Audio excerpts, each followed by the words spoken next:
a 11 universités d'État. Comment ça se passe sur le terrain, l'organisation de ce mouvement de grève illimité, le débrayage? Comment ça se passe sur le plan national?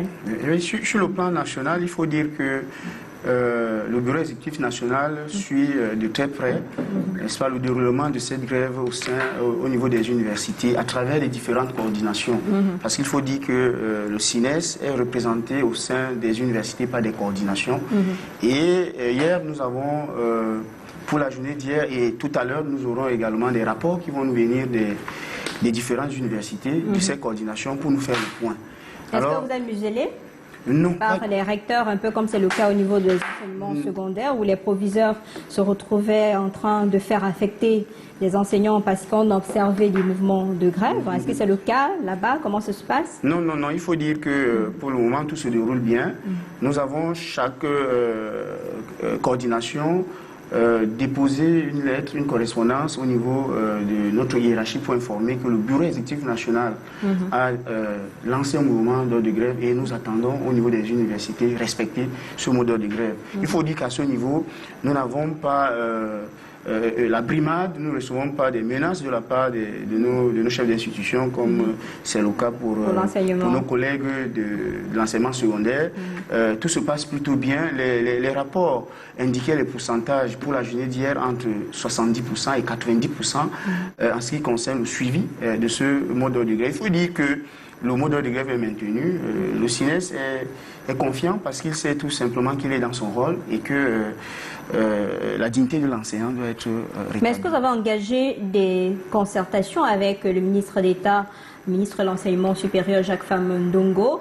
Qu'est-ce qu'il en ressort aujourd'hui par rapport à votre courrier? Puisque c'est la même l'image de l'université que si vous le voulez entacher de façon directe ou indirecte avec cette grève. Mais il faut dire que notre ministre d'État est en train de réagir d'une manière officieuse parce que, comme je l'ai dit hier, les virements ont repris. Les enseignants sont en train d'être payés, de se faire payer. Donc maintenant, de façon officielle, nous n'avons pas encore eu une invitation de la part de notre ministère de tutelle.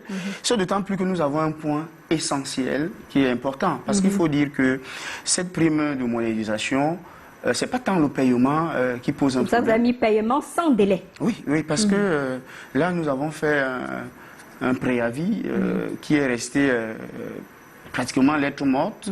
Et il fallait donc aller vers cette action. Donc il faut dire que nous avons la question de la dette académique qui reste insoluble et pour laquelle nous restons ouverts au dialogue. Et si le ministre d'État nous convoque, n'est-ce pas, nous convie à une séance de travail dès demain matin à son bureau, n'est-ce pas, à son cabinet, nous irons discuter de cette question. Parce que vous savez bien...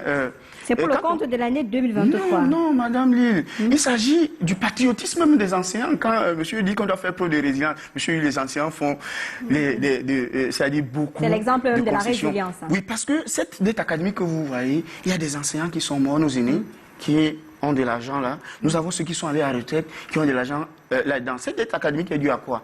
Il s'agit des encadrements des mémoires depuis des années. De mémoire, des jurys de mémoire, des encadrements de thèse, des jurys de thèse qui ne sont pas payés. Or, nos thèses disent qu'au sortir d'une soutenance, qu'il s'agisse du soutenance d'un mémoire ou d'une thèse. Mais pourquoi avoir attendu autant de temps pour pouvoir se mettre devant de la scène et réagir à chaque fois, dire ok, allez-y, on lève le mot d'ordre de grève, mais vous acceptez et vous revenez à la charge après? Nous sommes un syndicat citoyen.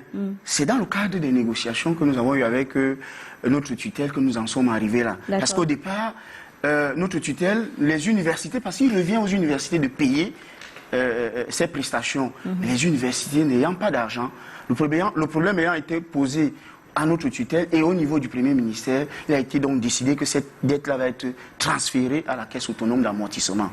Et ça fait l'objet des négociations. Et depuis l'année dernière, on est rentré véritablement dans le traitement de ces dossiers avec des états qui ont été montés au niveau des universités. Mais sauf que au jour d'aujourd'hui, nous ne pouvons pas vous dire exactement quelle est la suite qui a été réservée à ce dossier, à quel niveau on se trouve. Soyez rassurés, le ministre d'État, ministre de l'Enseignement supérieur, regarde ce programme. On a la voix du RDPC, qui est le parti au pouvoir qui gère les affaires. On pourra savoir exactement ce qu'il en est. Jonathan Batengue.